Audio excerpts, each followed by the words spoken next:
Michelle here with Off Leash Canine Training Central Florida, and I am here with 1.5-year-old Golden Retriever Emma. And she comes to us for a number of reasons.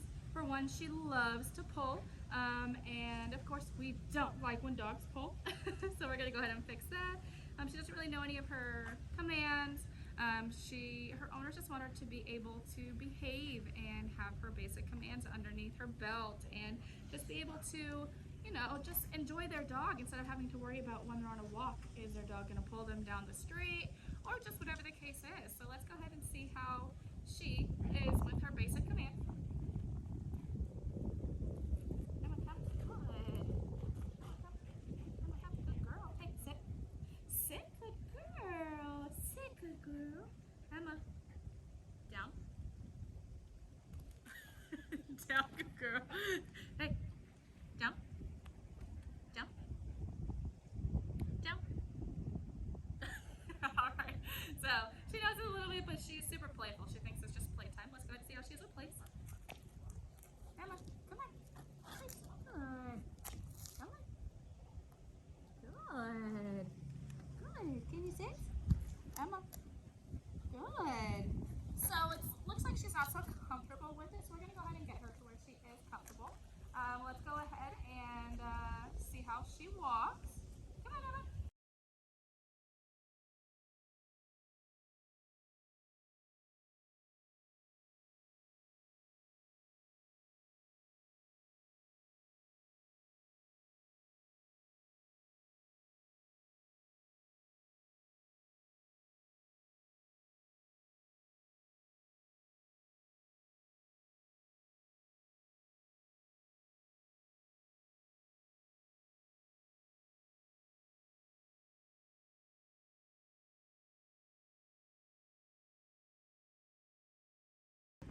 Alright, so as you see, we have some work to do. As you see, she loves to pull. So we're going to go ahead and we're going to make sure she's healing great, no pulling on a leash, and get her off leash. So go ahead and check back for her transformation in 14 days. Please, girl, come here.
Bye.